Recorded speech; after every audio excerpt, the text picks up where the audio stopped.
Prazer imensamente grande estar aqui hoje, pela possibilidade que nos oferece de revermos amigos tão queridos e a possibilidade também de reencontrarmos pessoas que fazem parte da história do nosso coração. É muito bom.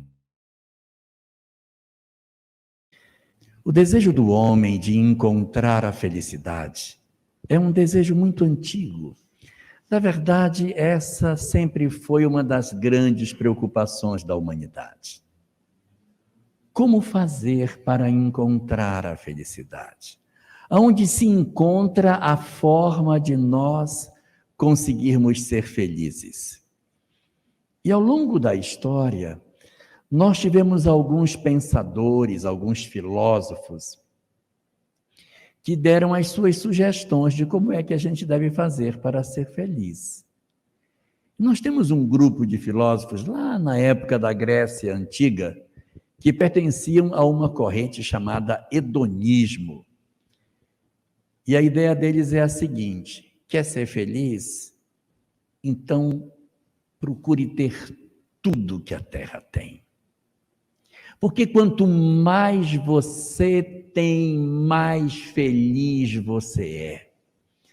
Procure ter tudo que você puder, porque se tiver coisa na terra que você não puder usufruir, então você nem é feliz, porque você não consegue usufruir tudo que o planeta tem. Então tenha a casa mais bonita, o carro mais bonito, o marido mais bonito, o corpo mais bonito. Seja a pessoa para ter tudo de melhor, para você ter tudo muito, para que você seja olhado pelas pessoas e você poder dizer: eu tenho tudo o que eu quero, eu sou muito feliz porque eu tenho tudo o que eu preciso. E a vida seria, dentro dessa corrente filosófica, apenas uma busca da gente encontrar, usufruir do que a vida possui. Então, tinha muitos filósofos da época antiga que pensavam dessa forma. Mas tinham outros que pensavam de maneira diferente. Havia um filósofo desse mesmo período que perguntaram para ele também, o nome dele era Diógenes. Diógenes, o que eu faço para encontrar a felicidade? Diferente daquilo que os hedonistas diziam, Diógenes deu uma resposta completamente diferente. E se você quer ser feliz, quero. Então não tenha nada. Porque se você tiver alguma coisa, você vai sofrer quando perder. Então, quanto menos você tiver, menos dói quando perde. Então, na hora que você não tiver nada, você vai ser feliz. Não tenha nada. Esse era o pensamento de Diógenes. Ele andava, na época, com uma caneca amarrada na cintura para beber água e uma lamparina atrás de um homem honesto, que ele disse que ele nunca achou. Então, ele morava dentro de um barril e andava com uma lamparina na cidade, dizendo que ele estava procurando pelo homem honesto, com a caneca amarrada na cintura. Um dia, ele viu um garoto bebendo água na bica, e o garoto juntou as duas mãos e estava bebendo água com as próprias mãos. Quando ele viu aquilo, pegou a caneca e jogou fora. Não precisava mais, mas a lamparina ele nunca deixou, porque ele precisava sempre de estar à busca desse homem honesto. Então, é uma confusão isso, porque os hedonistas, eles diziam o quê? Que felicidade é ter. Felicidade é ter. E o que dizia Diógenes? Felicidade é não ter. É assim, esquisito, né? Porque, afinal de contas, o que é para a gente conseguir para ter felicidade? É ter ou é não ter? Qual é o certo? É ter ou não ter? Para que eu alcance felicidade, é para a gente possuir as coisas ou não possuir? Uma boa pergunta. Levaram essa pergunta para Sócrates. Sócrates. Os hedonistas dizem que felicidade é ter. E Diógenes diz que felicidade é não ter. E o que diz? Ou é não ter? Porque tem que encontrar uma solução, uma resposta para essa pergunta. E Sócrates respondeu: felicidade não é nem ter e nem é não ter. Felicidade é ser. E às vezes a gente pensa que ele falou isso, que ele quis rimar, né? Ter, não ter, ser, rima. Então ele deve ter feito assim para rimar, mas não é, porque no grego não rima. As palavras são outras. E o que ele quis dizer com felicidade é ser? Porque é tão estranho assim, olha, você quer ser feliz, então seja. E as pessoas às vezes acham que é assim, você quer ser feliz, então seja feliz. Mas não é esse o sentido que ele colocou. Se você quer ser feliz, então não é nem ter nem não ter.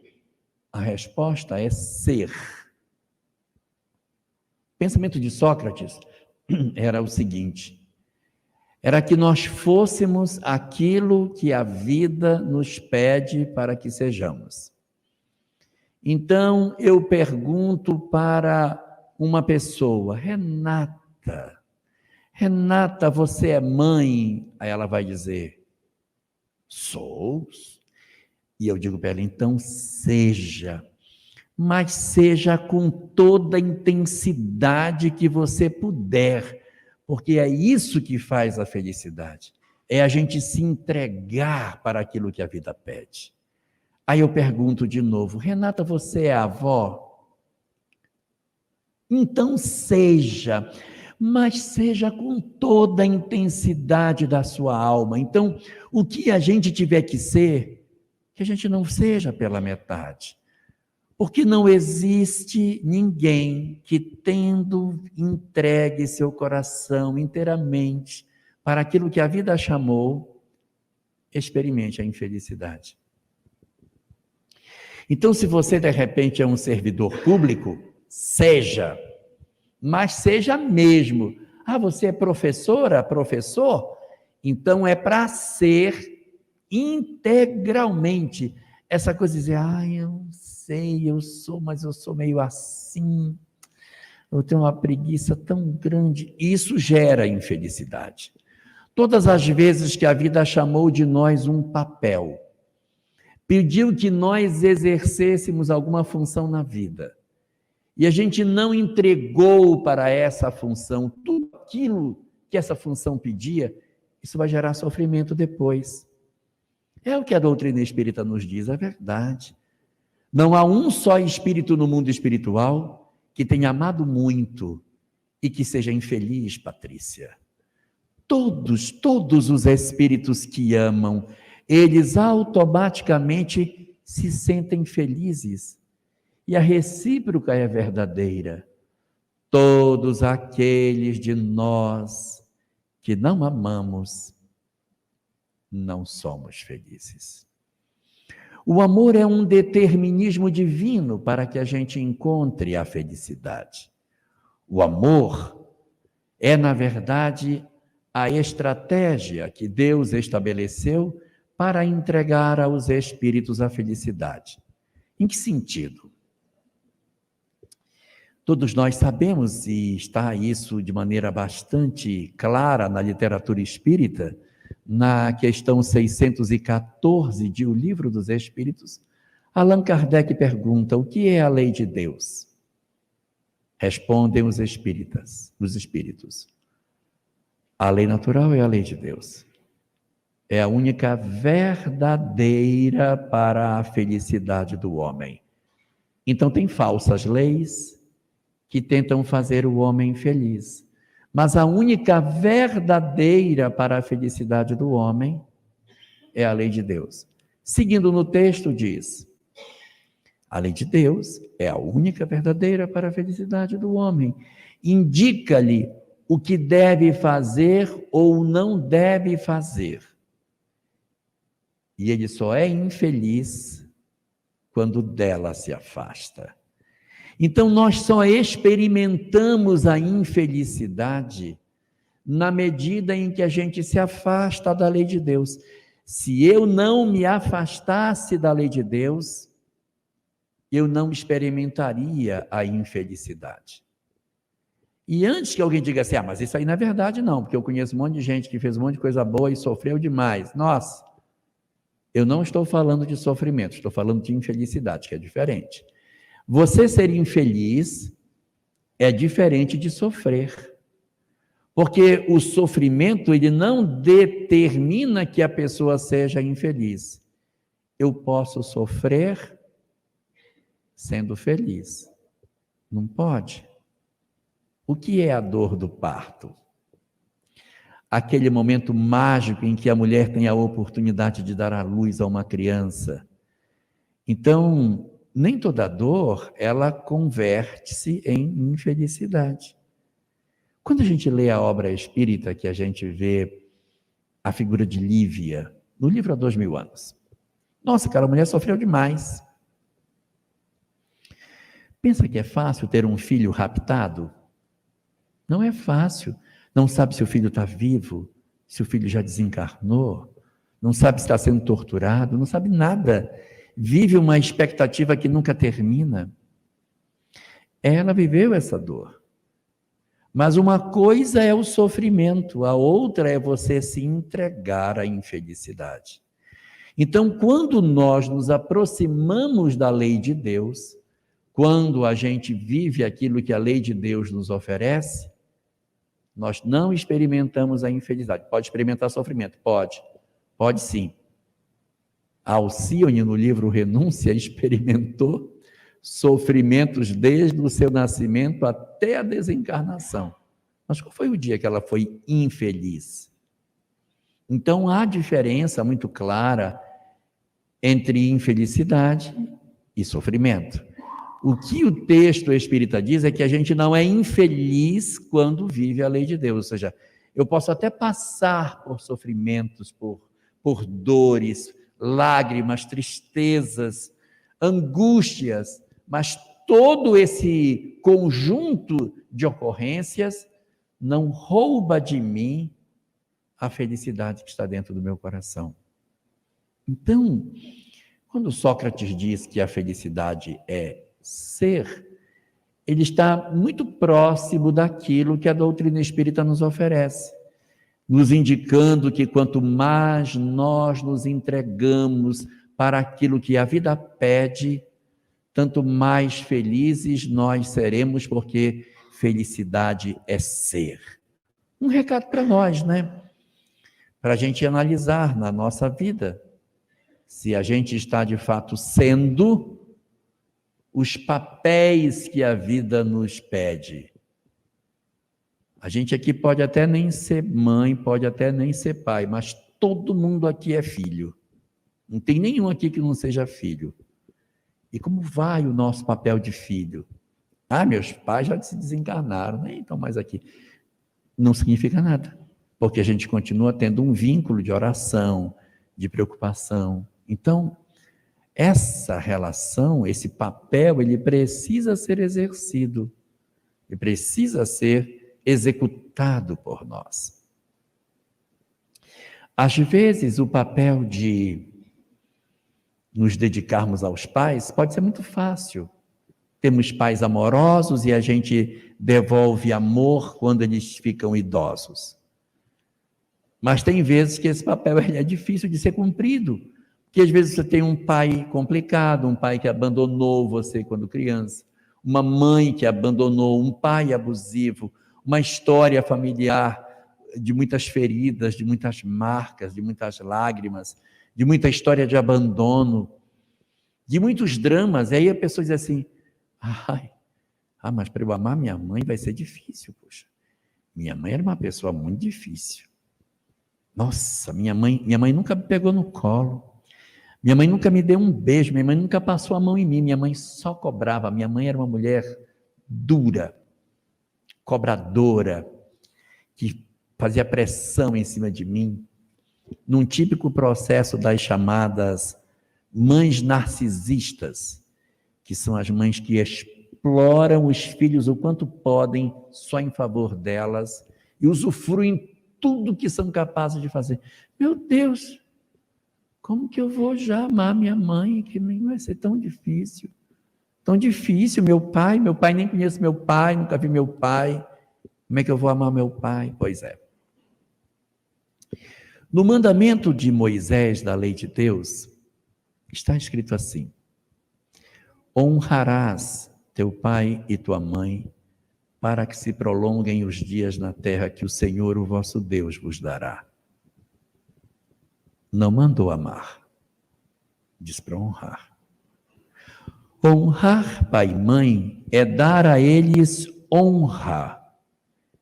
E como é que a gente honra pai e honra mãe? Quando somos jovens e eles são adultos, a gente honra vivendo de maneira digna, para que eles não se envergonhem de nós, para que a gente não desonre os nossos pais. Viver de maneira digna. Isso é uma forma de você honrar seu pai, sua mãe. Quando eles ficam idosos, que eles já não conseguem mais se cuidar, como é que a gente honra pai e mãe? Cuidando. De repente eu não tenho condição assim, de amar mesmo, mas eu tenho o dever de cuidar. Dever de não deixar a pessoa abandonada. Então, é uma necessidade para o desenvolvimento dos nossos sentimentos. Cuidar dos nossos idosos, para que eles não fiquem nas nossas casas jogados no chão, abandonados ali como se fosse um traste velho, com sede e sem conseguir pedir água, com a fralda suja, sem que ninguém vá lá para trocar, levá-lo para pegar sol e não esquecer de tirar do sol e botar para dentro, porque às vezes a gente coloca no sol e só vai lembrar de tarde que ele está lá. Então é pôr no sol, tirar do sol, ter paciência na hora de comer. Às vezes já tem Alzheimer, é uma dificuldade, você coloca na boca, ele não come, e ele chuta a colher, ele ofende você, ele lhe cospe, ele lhe chuta, e grita com você, e aí tem que ter paciência. Aí você diz, mas eu não tenho paciência. E assim, eu não estou querendo ser fatalista, mas a perspectiva do Alzheimer é que as pessoas, elas piorem cada vez mais, elas desencarnem. Então, aquele processo, ele vai acabar, viu? Dizem, eu não aguento porque a pessoa daqui a 20 anos não vai demorar 20 anos. Você não vai demorar 20 anos com um pai ou uma mãe com Alzheimer. Demora bem menos tempo do que isso. Então, a gente ganha força, ganha coragem para que a gente consiga fazer isso, lembrando que esse período é um período que não é uma coisa que vai se perpetuar na nossa história de vida, e isso dá um pouco de ânimo para você dizer assim, é por um período. O prognóstico do Alzheimer é um prognóstico assim bem duro, de que a pessoa ela vai piorar progressivamente e vai desencarnar. Então isso, de certa maneira, até olhando pelo lado bem pragmático, acaba ajudando a gente a ter um pouco mais de resistência, tem que dar banho, tem que cuidar, e a pessoa com aquelas dificuldades todas. Então, nesse nosso papel de filho, meu Deus, o que a gente não tem para fazer? Às vezes a gente mora longe dos pais, há quanto tempo não liga, não fala, não conversa, não se preocupa. Então são lições para a gente começar a pensar sobre todas essas questões dos papéis que a vida nos pede. Então, se a gente está atrás de encontrar a felicidade, não é a sugestão dos hedonistas de ter tudo que vai conferir a nós a felicidade que a gente quer. Tem tanta gente que tem tanta coisa e é tão infeliz. É só ver as novelas, né? O povo da novela tem tanto dinheiro, vive brigando. Então, o dinheiro ele não é uma condição de garantir para nós que a nossa família vai ser maravilhosa, igual uma propaganda de margarina, todo mundo lindo. Não é verdade. Tem conflito do mesmo jeito, mesmo tendo dinheiro, não tendo dinheiro. Muda às vezes o tipo de situação, mas conflito independe de dinheiro. Tendo ou não tendo, família é harmônica ou não, dinheiro não é a principal coisa para garantir a harmonia de uma família. Então, a proposta hedonista, ela não é uma proposta boa. Se abraçar com tudo que tem na terra para ser feliz, isso já está mais do que provado que não dá certo. Não funciona nas nossas vidas. E nem tampouco o pensamento de Diógenes, que dizia que não era para ter nada. Porque, poxa, já pensou não ter nada? Né? Tem que ter pelo menos um pouquinho, pelo amor de Deus. Então, Sócrates está até mais certo quando fala que a gente tem que procurar ser, exercer os papéis que a vida nos chamou para que a gente cumpra, fazendo com que, de fato, as nossas existências tenham mais sentido. Só que essa pergunta ela não foi feita somente para esses filósofos. Ela também foi feita para Jesus. Ele também recebeu essa pergunta. Na região onde Jesus viveu, aquela região ali de Israel, eles tinham um certo conceito para o que é felicidade. Felicidade para os judeus era morrer e ir para um lugar que não precisasse voltar mais. Então você vai para o mundo espiritual e não precisa mais reencarnar. Então quando você vai para lá e não retorna, ou seja, você vai para uma condição tão maravilhosa que não existe mais uma nova existência corporal. A vida do lado de lá se torna, portanto, uma vida para todo sempre. Vida eterna. Então os judeus não usavam a palavra felicidade para representar a felicidade. Eles usavam uma outra palavra, uma expressão. Eles chamavam de vida eterna. Enquanto para Sócrates, para os hedonistas e para Diógenes se perguntou o que eu devo fazer para alcançar a felicidade, a pergunta feita para Jesus, que tem o mesmo sentido com outras palavras, foi: Mestre, o que devo fazer para alcançar a vida eterna? Quem faz esta pergunta é um doutor da lei. Não era, na verdade, um homem ignorante. Era alguém que sabia muito bem o que estava perguntando. Só que naquele período da história, os rabinos adoravam discutir um com o outro. Eu penso assim, eu acho isso, eu acho aquilo. Eles perdiam tempo da vida discutindo. Não, na minha visão é tal coisa, e na minha visão é tal coisa. Eles adoravam essas discussões filosóficas que não levavam a nada. Então eles gostavam de ficar um testando o outro. O que você acha? Eu acho isso. Não, mas eu penso assim. Olha o que está escrito aqui, olha o que está escrito ali. E ficava nessas coisinhas, essas miudezinhas, teimando em cima de texto. Então, um doutor da lei procura Jesus e faz essa pergunta para ele. O doutor da lei é um cara que conhece a lei muito bem. Mestre, o que devo fazer para alcançar a vida eterna? E Jesus, ao invés de responder, devolve a pergunta com uma outra pergunta, uma técnica muito usada por Sócrates, chamada maiêutica, aonde a pessoa pergunta e eu, em vez de responder, pergunto uma coisa para ver se a pessoa, em cima da pergunta que eu fiz, ela raciocina, né? Você viu minha chave? Minhas chaves? Você guardou? Né? Você guardou? Não. Né? Então, quando ele pergunta para Jesus, o que eu devo fazer para alcançar a felicidade? Ou seja, o que eu devo fazer para alcançar a vida eterna? Jesus não responde para ele. Jesus devolve a pergunta dizendo: o que é que está escrito na lei? Como é que tu lês? Então ele pergunta para esse doutor da lei para que ele diga como é que ele enxerga que tem que ser. E o doutor da lei dá uma resposta espetacular para Jesus. A resposta dele realmente é show de bola. Porque ele responde com uma coisa que não está assim na lei de Moisés. Ele dá uma resposta em que ele pega um pedaço que está lá no livro de Deuteronômio, que é o último dos livros, e dá um pedaço do livro de Levítico.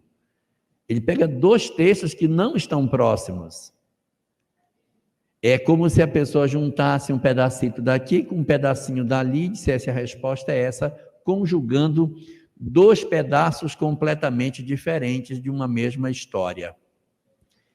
E o doutor da lei responde dizendo isso para ele, juntando dois pedaços.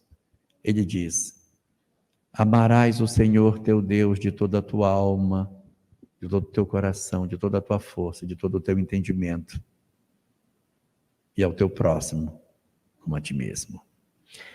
Essa coisa de amar a Deus, ela só existe no último livro de Moisés. Nos outros 4 livros dele não aparece tem que amar a Deus, tem que obedecer. Tanto no Gênesis, como no livro de Êxodo, como no Levítico, como no livro de Números, nesses 4 livros, em nenhum lugar aparece que você tem que amar a Deus. Não tem amor a Deus nesses outros livros. É só no último livro, que foi uma obra encontrada bem depois e atribuída a Moisés, que aparece essa fala, que a gente tem que amar a Deus. É uma ideia nova, amar a Deus. E lá está dito, amar a Deus de todo o teu coração, de toda a tua alma, de toda a tua força e de todo o teu entendimento. Se você não guardou, Renata, é café que fica. Coração, alma, força e entendimento. O que é amar a Deus de todo o coração? É de todo o meu sentimento, de tudo que eu tenho de emoção dentro de mim, é de todo o meu coração, é que o meu sentimento ele seja cheio do amor a Deus. De todo o teu coração, de toda a tua alma. A minha alma é o espírito que eu sou. Que eu, como espírito, tenha uma história para trás repleta de Deus dentro dela. De toda a tua alma significa de toda a extensão da tua história de vida como espírito. Então é amar a Deus de todo o coração, todo o meu sentimento, de toda a tua alma, de toda a minha alma, é eu como ser imortal, olhando para trás e dizendo, eu tenho na minha história como espírito, um conjunto de experiências, todas amando a Deus. Mas não são só 2, são 4, que é café. De toda a tua força. A minha força é o meu físico, é a parte da minha integridade, da condição orgânica que eu tenho, para que eu use o meu corpo para demonstrar amor a Deus. A gente não tem que amar a Deus só dentro do coração da gente. Em hebraico é chamado de Neshama, o sentimento, nem Yeridá, que é a alma no sentido espiritual, nem o Nefesh, que é o aspecto orgânico da minha vida, da forma como eu cuido do meu corpo. Esse é amor a Deus com o meu corpo, de toda a tua força. E por último, Ruach, entendimento. Que o nosso conhecimento seja colocado a favor de Deus. Então, é amar a Deus de todo o coração, tudo que eu sinto que Ele faça parte, de toda a minha alma, que a minha história de vida represente isso, de toda a minha força, de toda a minha vitalidade orgânica, que a minha vitalidade seja colocada, Cleide, exatamente a serviço daquilo que Deus deseja, que eu não use da minha força para trabalhar contra Deus, e nem tampouco que eu use o conhecimento que eu possuo para fazer coisas que sejam erradas, sejam contra Deus. Então ele vai buscar e traz esse pedacinho para dentro do texto. Todo o teu coração, toda a tua alma, toda a tua força, todo o teu entendimento. E não satisfeito, ele vai buscar um outro pedaço, que é um pedaço que está lá no livro de Levítico, capítulo 19, versículo 18. Amarás o teu próximo como a ti mesmo. E eu vou contar um segredo para vocês. Posso contar um segredo para eles? Posso. Contar um segredo.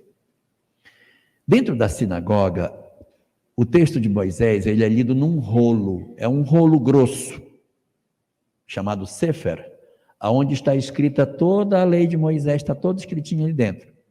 Eles não usam, para fazer leitura na sinagoga, livro assim, é feito lido no pergaminho.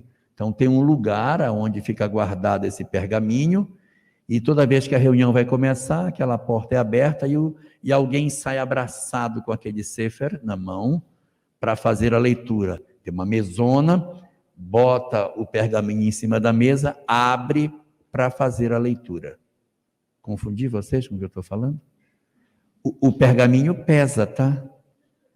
Que é feito de couro de animal. E está a lei de Moisés inteira. Quando o cara abraça aquele negócio ali, é pesado para andar com aquilo.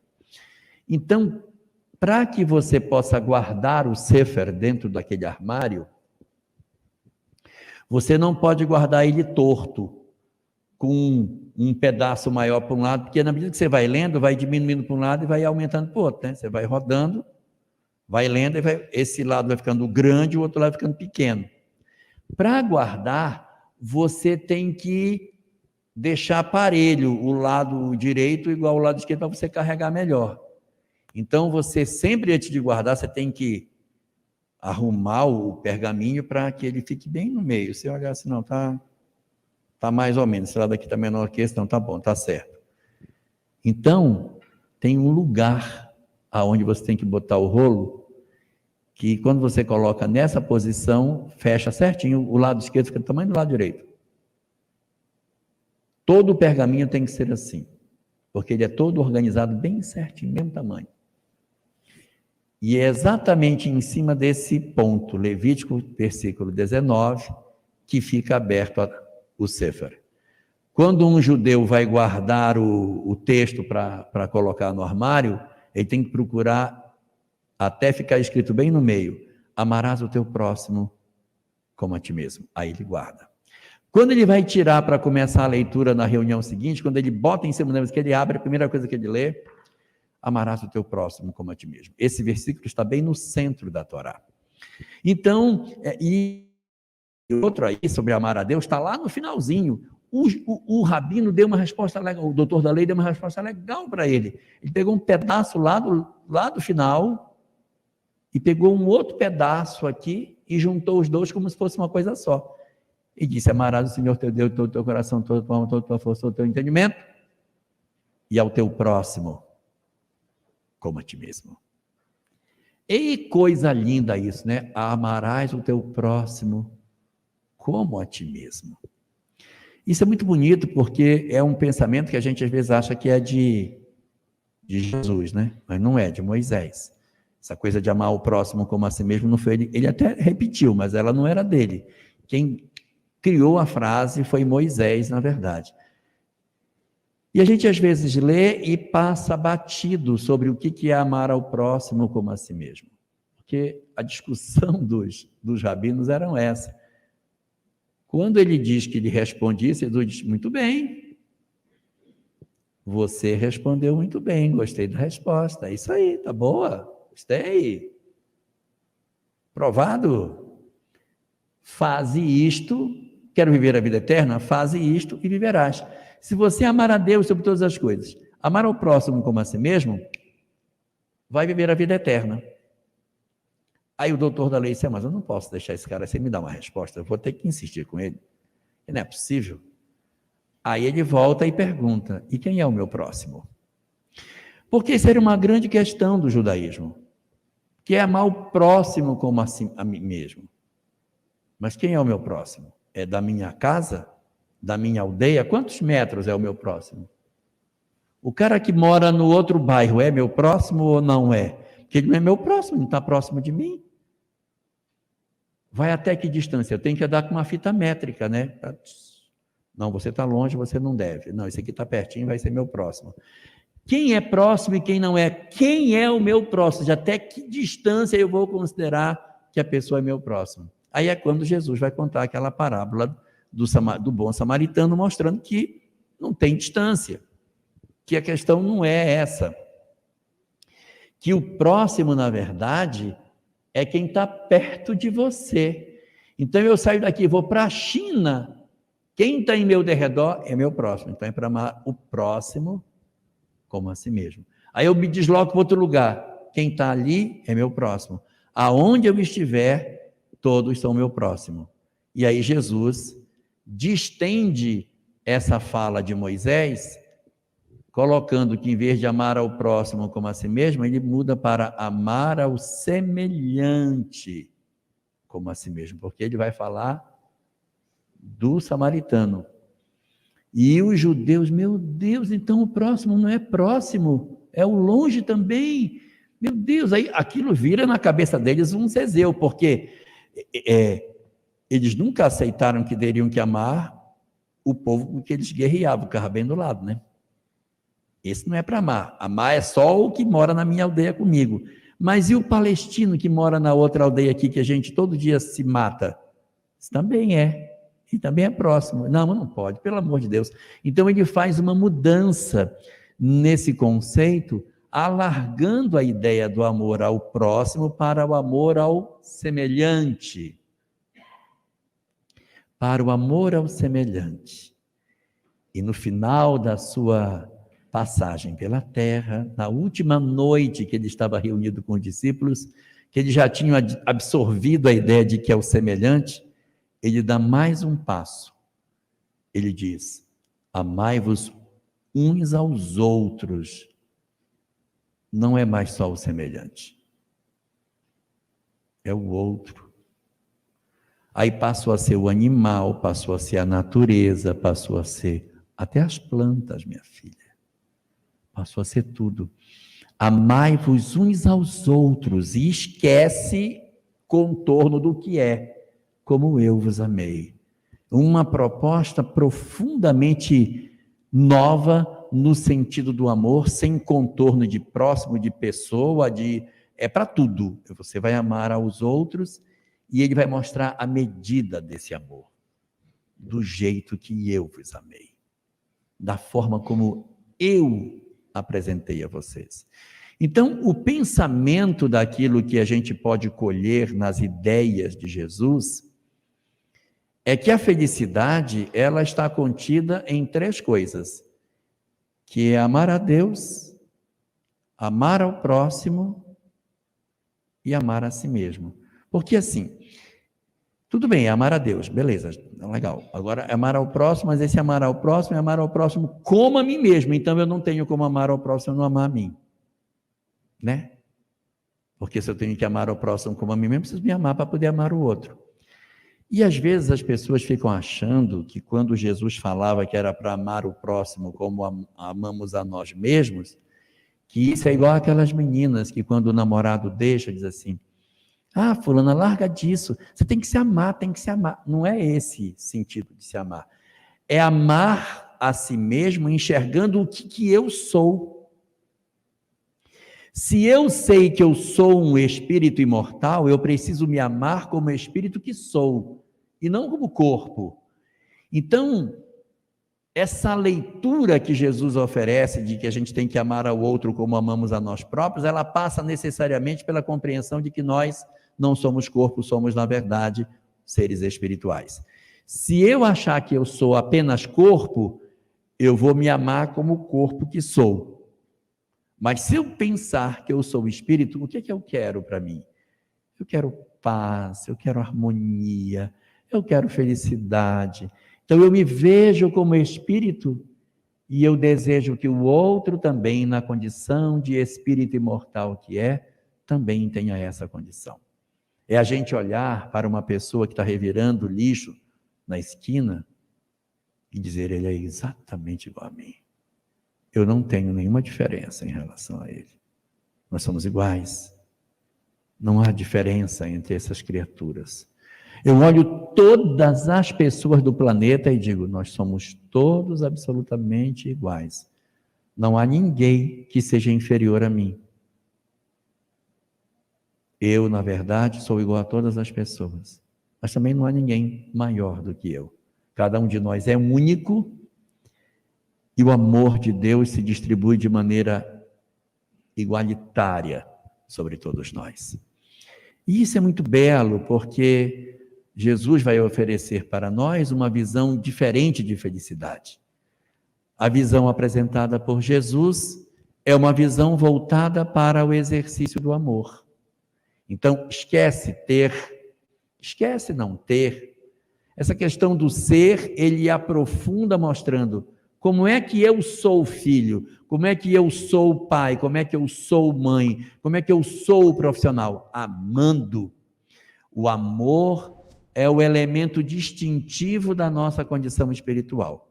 E aqui vale uma reflexão que a doutrina espírita faz para nós, dizendo que todos os espíritos serão felizes.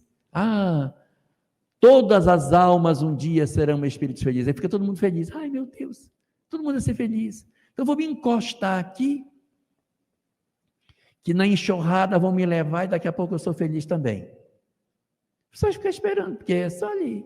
Fica ali, dormidinho, no estilo do Zeca Pagodinho, né? Deixa a vida me levar, vai me levando, quando eu vejo eu sou feliz. Porque já que todo mundo vai ser feliz, não precisa fazer força. Não é exatamente assim. É verdade que todos seremos felizes, Zé. É verdade que seremos todos. Mas não gratuitamente. Tem um preço para alcançar a felicidade. E esse preço é o amor. Enquanto eu não exercitar o amor, eu não consigo encontrar essa felicidade. Eu não consigo encontrar essa felicidade espiritual, essa vida eterna. Ela só chega a mim na hora que eu consigo, de fato, me movimentar dentro de mim mesmo e dizer, não posso mais guardar tanta mágoa. Eu preciso me resolver. Eu preciso me mexer. E isso leva a gente para dentro de casa. Porque o conhecimento espírita, ele não é um conhecimento que a gente fique brincando com a nossa cabeça com ele. Olha que bonitinho, tão lindinho, né? Não é brinquedo. O espiritismo não é brinquedo. Ele é um elemento extremamente poderoso para que eu consiga resolver os meus dramas familiares.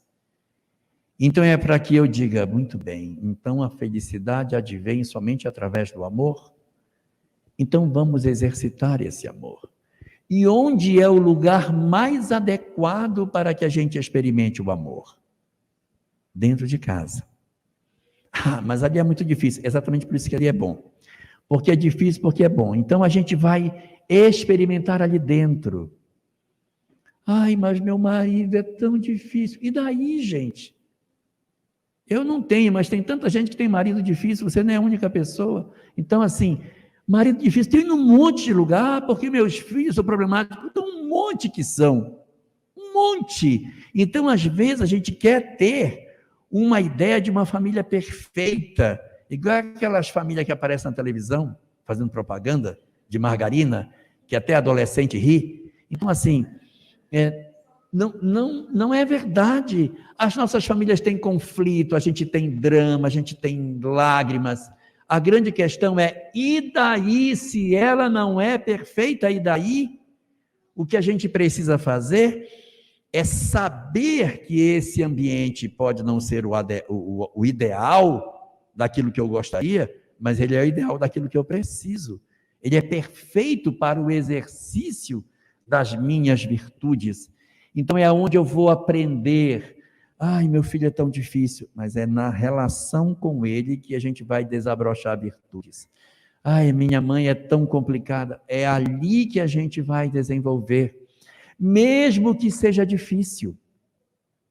E o nosso objetivo, Marcelo, não é que a gente transforme o nosso lar para que ele seja uma coisa linda, porque o nosso papel na Terra não é salvar os outros. O nosso papel é salvar a nós mesmos. E a gente salva a nós mesmos salvando os outros, mas a gente não pode pensar assim, meu Deus, eu vou chegar no mundo espiritual e vou responder porque eu tenho um filho que ele era drogado, eu não consegui tirar ele das drogas. A pergunta não é essa, a pergunta é, o que você fez? Você abandonou o seu filho? Ou você não desistiu dele? Porque nós somos responsáveis por aquilo que nós fazemos ou deixamos de fazer. e não por aquilo que os outros fazem.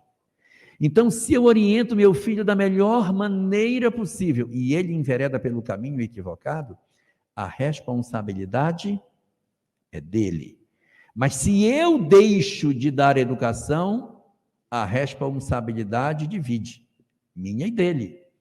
Ele tem parcela de culpa, mas eu tenho também, porque eu virei as costas.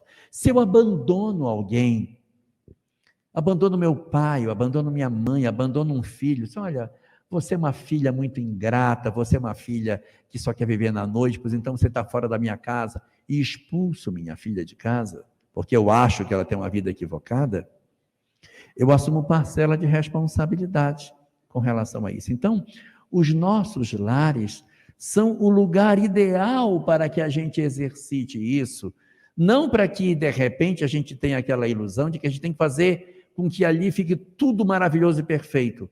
O lar de Lívia não era perfeito, mas ela fez tudo o que ela deveria fazer. Isso não impediu que ela fosse para um lugar maravilhoso, mesmo que ela não tenha conseguido pacificar o lar dela. O lar de Alcione também não era um lar tranquilo, era cheio de problema, mas ela entregou tudo que ela podia para tentar pacificar esse lar. Então é aí que a gente mede, pela capacidade efetiva que nós podemos ter para que a gente consiga fazer o exercício do amor nos nossos dias. É como se o amor fosse um molho de chaves. Cada vez que a gente vai amando, a gente vai abrindo uma porta. Você vai amando, vai abrindo uma porta. Quem ama, abre portas, as portas da felicidade. Mas quem não ama, fica na porta empurrando e a porta não vai abrir. Mas não me disseram que ia ser feliz? Tem um preço. Só pelo amor. E esse amor, ele é um amor assim, muito transcendente, porque quando a gente fala de amor ao próximo, as pessoas querem imaginar que a gente tem que fazer, eu tenho que construir uma creche para 1000 crianças, alimentar, não precisa tudo isso. Não precisa tudo isso. Observe em seu derredor o que é que você pode fazer. Dentro do lar, na sua família. E dentro da casa espírita, a gente tem um poder extraordinário de realização, por conta das tarefas assistenciais. Porque quando a gente trabalha aqui dentro, que a gente estuda aqui dentro, a gente consegue grandes coisas assim. Então se eu só preciso trabalhar dentro de casa, eu nem preciso ir no centro espírita, né? Porque eu já estou tranquilo, né? Mas aonde é que eu vou buscar o conhecimento para usar em casa? É aqui que eu venho receber a energia para poder lidar com uma família difícil, um lar problemático.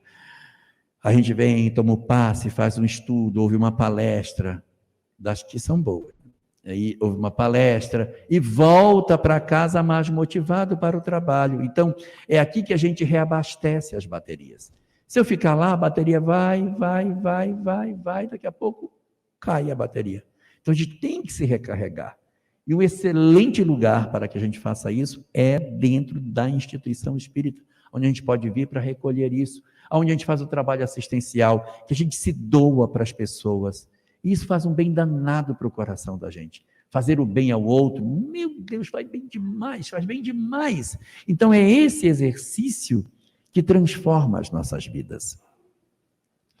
E esse amor a Deus, esse amor a Deus, as pessoas às vezes pensam que é coisa ritualística, e não é. É amar a vida, amar viver, ter certeza de um amanhã, acreditar que Deus está no controle de todas as coisas, que ainda que esteja difícil, Deus está vendo. Nós vamos orar e as coisas vão melhorar. É você gostar de natureza, gostar de andar no meio andar na grama, fazer uma caminhada, não é? A pessoa sentir a natureza, amar a natureza que nos circunda, ter prazer de viver, perceber a majestade da vida, aproveitar no dia que ficar sem luz e olhar para cima e ver as estrelas e, nossa, mas como é lindo isso, que criação maravilhosa.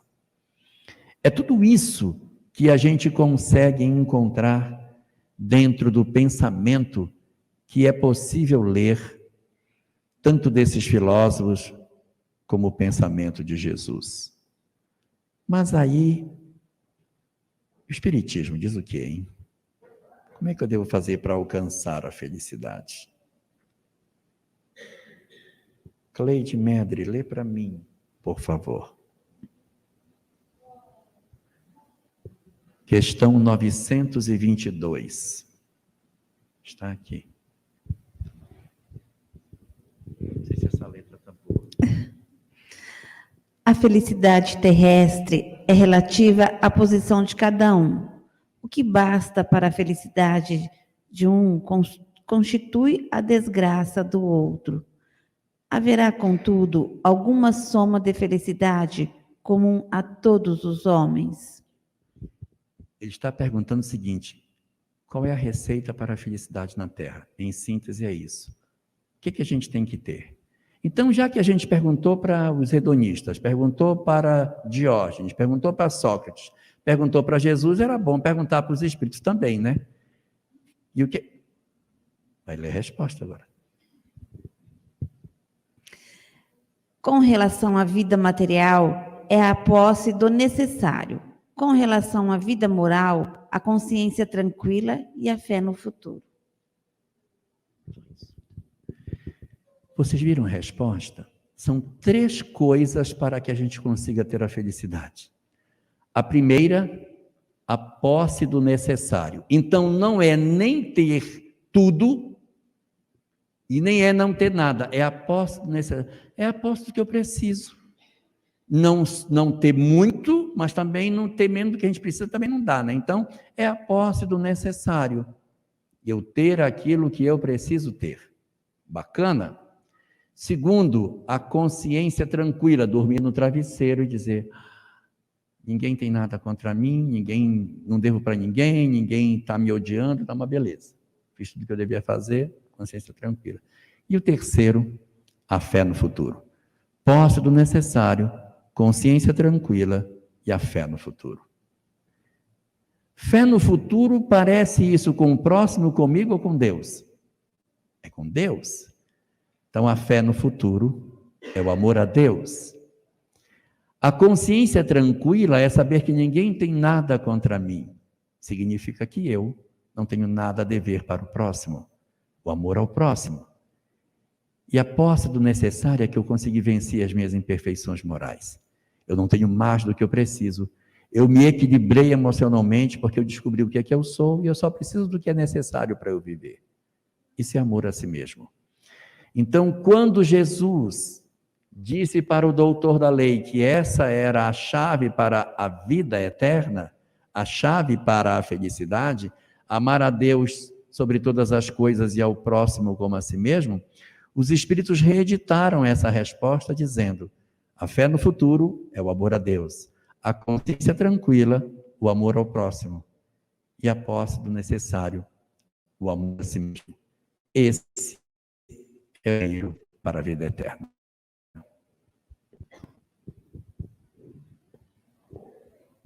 Eu acabei.